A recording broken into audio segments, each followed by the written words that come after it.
भारतवासियों को देवता जब सत्संग करते हुए देखते हैं, हरि गुरु संतों की सेवा करते हुए देखते हैं, तो इन भारतवासियों के सौभाग्य की सराहना करते हैं और अपने आप को धिक्कारते हैं। हम भारतवासी क्यों न भये?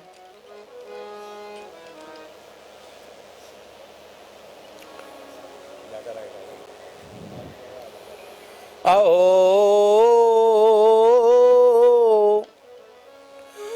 अमीशाम किमकारी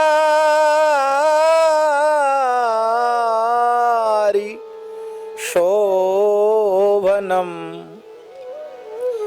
प्रसन्न येषाम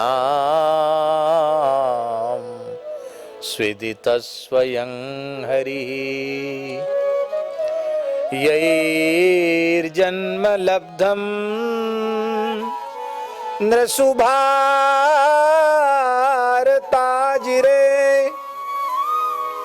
मुकुंद सेवौ पैकं स्पृहाहिनः मुकुंद सेवौ पैकं स्पृहाहिनः।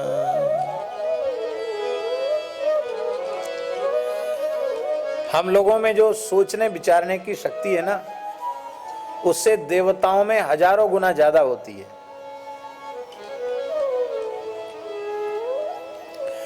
अरे देवताओं की बात तो जाने दो, देवताओं में सबसे निकृष्ट कोटि के भूत प्रेत आदि होते हैं, ये भी देवियों नहीं है। इनमें भी मनुष्य से ज्यादा सोचने की शक्ति होती है।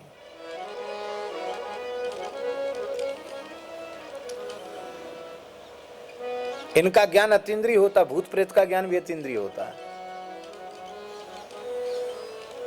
तुलसीदास जी महाराज शौच के लिए जाते, बचा हुआ जल एक झाड़ी पर फेंक देते। गंगा जी पार करके उस पार जाते थे शौच के लिए, काशी की बात। और एक प्रेत बोला कि मैं बहुत प्रसन्न हूं, पवित्र जल तो पी नहीं सकता, शौच से बचा हुआ जल पीकर तृप्त हुआ हूं, कुछ मांग लो। तुलसीदास जी तो एक ही धुन सवार थी, ठाकुर जी मिल जाए। बोले रघुनाथ जी का दर्शन हो जाए। अरे बोले हम दर्शन करा देते तो प्रेत ही काय को होते, पर तुमने हमें तृप्त किया है, हम उपाय बताते हैं। काशी में एक जगह राम कथा होती है, वहाँ अनेक स्रोत आते हैं, उनमें एक हनुमान जी भी आते हैं, कोढ़ी के वेश में आते हैं कथा सुनने। सबसे पहले आते, सबसे पीछे जाते, ये उनकी पहचान है।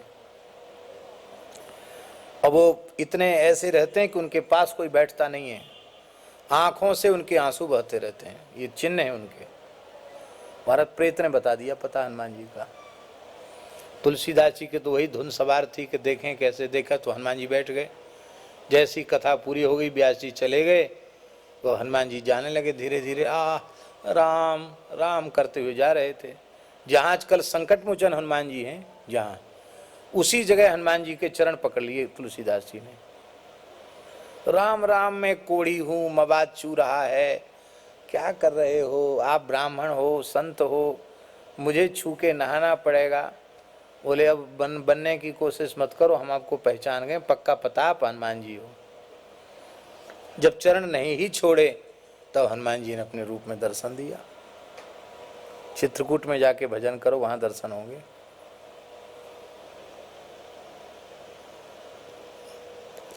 भूत प्रेत का भी अतीन्द्रिय होता है, तो देवताओं का ज्ञान तो कैसा होता होगा? वे देवता हम लोगों के संबंध में विचार करते हैं कि ये किस पुण्य का फल है जो भारतवर्ष जैसी पवित्र धरती पर इनको मनुष्य जन्म मिल गया। ये पुण्य का फल है? बोले नहीं, पुण्य का फल तो हम देवता स्वर्ग में भोग रहे हैं। पाप का फल नरक है, पुण्य का फल स्वर्ग है। ये न स्वर्ग में है न नरक में है, ये तो भारतवर्ष में है, और हम लोग तो ब्रजभूमि में बैठे हुए हैं। ये किसका फल है? बोले प्रसन्न ये शाम स्विदित स्वयं हरि। ये भगवान की प्रसन्नता का फल है। ठाकुर जी ने रीझ कर, प्रसन्न होकर हमें भारतवासी मनुष्य बनाया है। भारत के पवित्र आंगन में जिनका जन्म हुआ है। और भैया किसी का जन्म ब्रजभूमि में हो जाए तब तो क्या कहना है। भैया आप सब ब्रजवासी जिनका जन्म यहाँ की रज में हुआ है, आपकी चरण रज को हम बार बार दंडवत प्रणाम करते हैं। आप कितने भाग्यशाली हैं। ब्रजभूमि से आपका संबंध ठाकुर जी से संबंध है, सहज संबंध।